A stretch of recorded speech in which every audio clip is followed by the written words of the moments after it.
আমরা যারা রাজনীতির খোঁজ খবর রাখি, রাজনীতি বিশ্লেষণ করার চেষ্টা করি, তারা এটা অনুমান করতে পারছিলাম যে বেগম খালেদা জিয়া যখন এত বেশি অসুস্থ হয়ে পড়েছেন, তখন তার সন্তান জনাব তারেক রহমান কেন দেশে আসছেন না এখনও, সেটা নিয়ে নানা রকম সমালোচনা চলবে এবং সেই সমালোচনার সীমা মাঝে মাঝে ইত্রামির পর্যায়ে যাবে, সেটা প্রেডিক্ট করেছিলাম এবং তাই হয়েছে। একটা কথা একটু বলে রাখা ভালো, জনাব তারেক রহমান কেন দেশে আসছেন না, এটা একটা গুরুত্বপূর্ণ রাজনৈতিক প্রশ্ন। এই প্রশ্ন নিয়ে আলোচনা বিতর্ক চলতেই পারে। আমি নিজে বহু জায়গায় বহুবার এই প্রশ্ন ফেস করেছি, আমি কি মনে করি, আমার বিশ্লেষণ কি বলে। এমনকি টিভি টক শোতে আমাকে জিজ্ঞেস করা হয়েছে আমি কি মনে করি, তার কি আসা উচিত কিনা। সো এটা খুবই ভাইটাল একটা প্রশ্ন।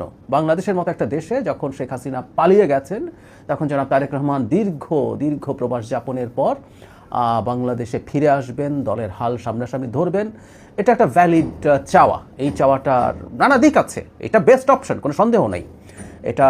কিন্তু তিনি আশাটা নিয়ে আসলে কি সমস্যা আছে বা তিনি কিভাবে দেখছেন, দল কিভাবে দেখছে, এগুলোরও পাল্টাপাল্টি কথা আছে এবং আমি স্বীকার করতে প্রস্তুত আছি। এই ক্ষেত্রে অনেক সময় খুব স্পষ্ট না জবাবগুলো, এক ধরনের অস্পষ্টতা আছে। এই অস্পষ্টতা আবার এই বার্তাও সম্ভবত দেয় যে এমন কিছু আছে হয়তো যেটা আমরা জানি না। যাই হোক, সেটা নিয়ে সমস্যা নাই। এখন বেগম খালেদা জিয়া যখন অসুস্থ হয়েছেন, তখন বেশ কিছু মানুষ এবং খুব স্পষ্টভাবে জামাতের সাথে অ্যালাইন্ড লোকজন, জামাতের সাথে অ্যালাইন্ড পেজ, ব্যক্তি, এটা নিয়ে নানা যে বাজে কথা বলা শুরু করেছেন। বলছিলাম এগুলো ন্যূনতম সভ্যতাও মেনটেন করেন, এগুলো ইত্রামির পর্যায়ে গেছে। মানে তারেক রহমান কত খারাপ যে তিনি তার মায়ের এই মরণাপন্ন অবস্থায়ও দেশে ফিরছে না। মানে এই হচ্ছে, সব নাকি ঠিকঠাক আছে তারপর আসছেন না। সব ঠিকঠাক আছে কি নেই এটা তারেক রহমানের চাইতে কেউ ভালো জানেন না। আর এই কথাটা বলে রাখা ভালো যে মায়ের চেয়ে মাসির দরদ বেশি, মানে আমরা কত কথা বলি সেটা দেখতে পাচ্ছিলাম। পরিস্থিতি এমনই দাঁড়ালো, জনাব তারেক রহমান একটা স্ট্যাটাস দিয়েছেন যেখানে তিনি তার মায়ের প্রতি সকলের সহানুভূতি, সকলের দোয়াকে ধন্যবাদ বা কৃতজ্ঞতা জানিয়েছেন। বিদেশি অনেক দেশ সাহায্য করতে প্রস্তুত আছে, অন্যান্য দেশ, সেটার কথা বলেছেন। এবং তার বিদেশে থাকা বা এখনই ফিরে আসা, মুহূর্তেই চলে আসা কেন সম্ভব হচ্ছে না, সেটা নিয়েও কিছুটা কথা বলতে বাধ্য হয়েছে। আমি তার বক্তব্যটা একটু পড়ি।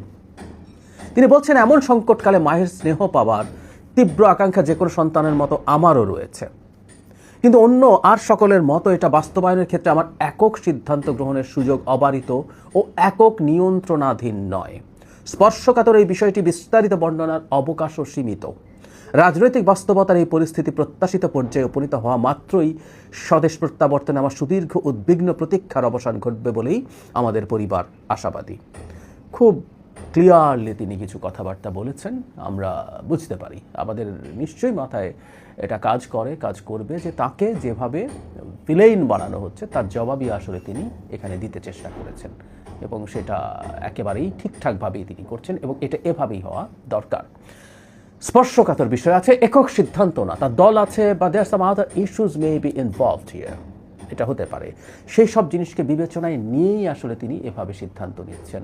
আমি অনেকে যখন আমাকে বলতেন যে তার তো আসা উচিত, তার না আসায় বদনাম হয়ে যাচ্ছে, দল ঠিক মতো চলছে না, তখন আমি একটা কথা বলার চেষ্টা করেছি যে এই যে সব যুক্তি আমরা দিই, এই যুক্তিগুলো তার জানা না থাকার কোনো কারণ নেই, এগুলো তার নিশ্চয়ই জানা আছে।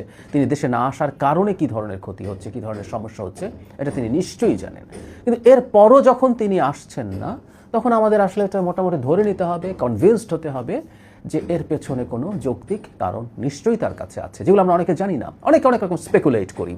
তার সিকিউরিটি থ্রেট আছে, তার নির্বাচনকে সামনে রেখে আগে আসাটা দলের ক্যাম্পেইন বা নির্বাচনে জেতার জন্য সাহায্যকারী হবে, এরকম নানান যুক্তি আছে। হোয়াট এভার ইট ইজ, বিশেষ করে সিকিউরিটির প্রশ্ন কেউ আবার বলার চেষ্টা করেন বাংলাদেশের মতো দেশে রাজনীতি করতে হলে ঝুঁকি নিয়ে আসতে হবে, মরবেন তিনি, সেটা একটা পলিটিক্যাল ক্যাপিটালে পরিণত হবেন। এমনি আমি জানি না এরকম কোনো পরিস্থিতি আছে কি না, কিন্তু আমি বলি যেন তারেক রহমানকে যদি দুনিয়া থেকে সরিয়ে দেওয়া যায়, বাংলাদেশ খুব দীর্ঘ সময়ের জন্য একটা অস্থির পরিস্থিতির মধ্যে ঢুকে যাবে ফর শিওর। বেগম খালেদা জিয়া বেঁচে যদি ফেরেনও তিনি রাজনৈতিক দলকে নিয়ন্ত্রণ করার মতো পর্যায়ে নেই। জনাব তারেক রহমান দীর্ঘ সময়ের দলকে নেতৃত্ব দিয়ে এই দলের উপর নিয়ন্ত্রণ প্রতিষ্ঠা করে একজন সত্যিকার লিডারে পরিণত হয়েছেন। রাজনীতির খুঁটিনাটি প্রচুর সাফার করেছেন, কিন্তু এগুলো শিখেছেন।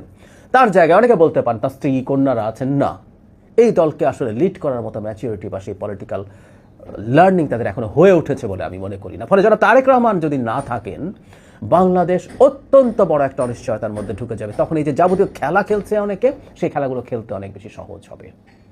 আমি আবারও বলছি, আমি নিশ্চিত নই এটা কারণ কিনা, এই কারণের কথা অনেকেই বলেন। সেজন্যই বলছি আসলে তিনি সিদ্ধান্তটা নিক। মায়ের কাছে থাকা, মায়ের স্পর্শ পাওয়া, মাকে স্পর্শ করার ইচ্ছে জনাব তারেক রহমানের চাইতে আর বেশি কারণেই। মায়ের চেয়ে মাসির দরদের বেশি দরকার নেই। এরপরও যখন এই মানুষটা আসছেন না, তখন নিশ্চয়ই এর মধ্যে দল এবং রাষ্ট্রের গুরুত্বপূর্ণ ইস্যু জড়িত আছে। আমি অন্তত এই ব্যাপারে কনভিন্সড।